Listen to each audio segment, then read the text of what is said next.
Well, good morning, Neshoba County. Before I begin, I would like to introduce the beautiful young lady seated behind me to my left. That is my wife of 27 years, Haley. Thank you. Give her a round of applause. And Haley and I, we want to thank you for giving us the honor and privilege of representing you in our nation's capital. As lifelong Mississippians, we know that Mississippi is a special place. It's a place of good God-fearing people. It's a place of great schools and great educators. It's home of our brave men and women of law enforcement, of our brave warriors, our soldiers, sailors, airmen, and Marines who place themselves in harm's way to protect our liberties and our freedoms. It's a place where our elected officials, where our community leaders, where they work together for the common good to see that Mississippi is a great place to live and worship and to raise a family.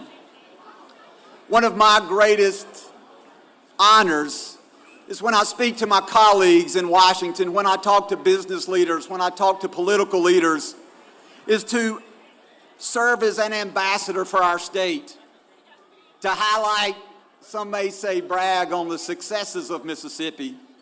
I tell people, or in some cases remind people, that Mississippi is a national leader when it comes to automobile manufacturing, with not one but two major automobile manufacturers calling Mississippi home.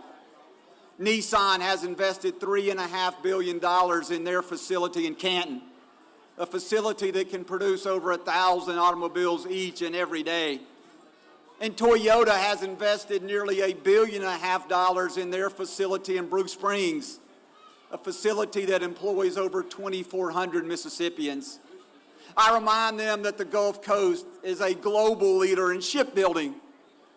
On the Mississippi Gulf Coast is a little company known as Siemens Composite.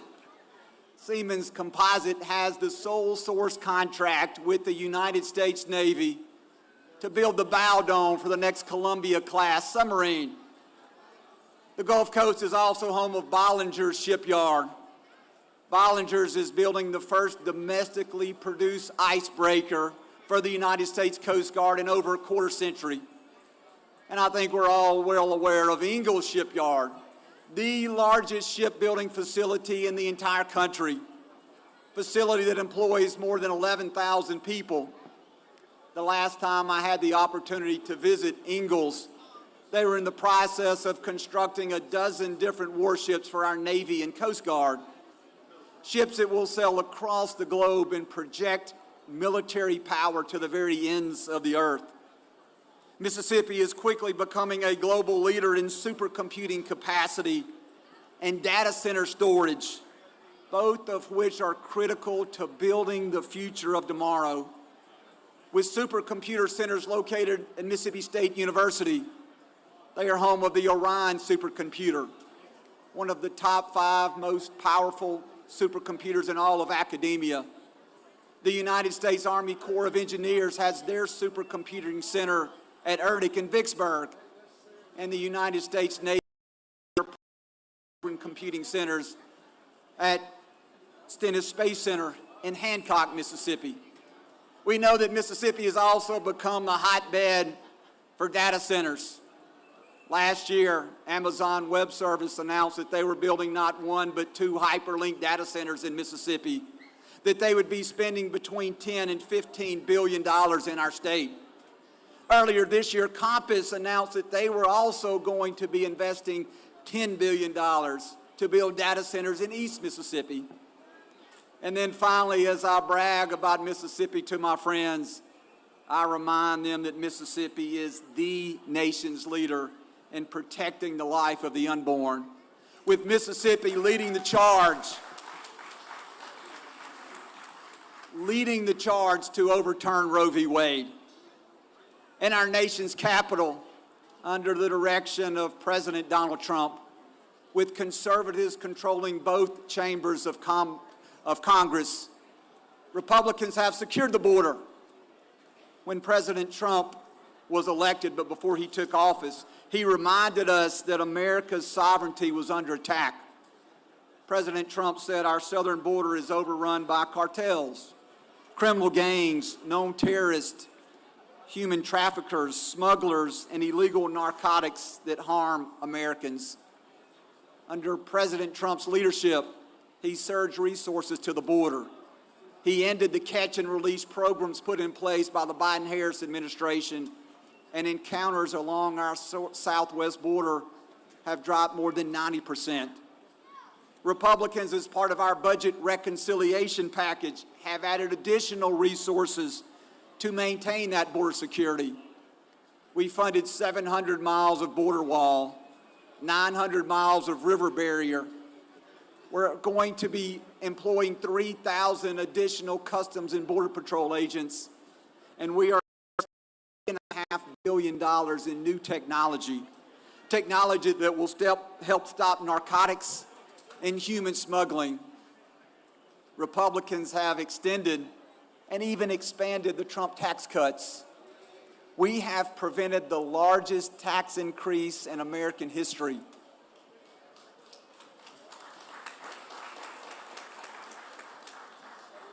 Republicans have protected lower tax rates for everyone making $12,000 or more. We have prevented the child tax credit and the standard deduction taken by 90% of all filers from being slashed in half. Republican legislation allows seniors and hourly paid individuals who work overtime to keep more of their hard-earned money. Republicans have worked to stop the waste, fraud, and abuse. We have been successful in identifying over $190 billion in unnecessary spending. Republicans have also supported our military. Republicans have made a substantial one-time investment in an investment that will increase the pay of our service members, an investment that will see that our military remains the premier fighting force across the globe. And finally, Republicans have grown the economy under unified Republican control of government. We see inflation is down, mortgage rates have fallen, the stock high, and the job market added 147 new jobs last month. Republicans have been working overtime to fix the failures of the Biden-Harris administration and to work with our president, President Trump, to make America great again. Speaking of our 47th president,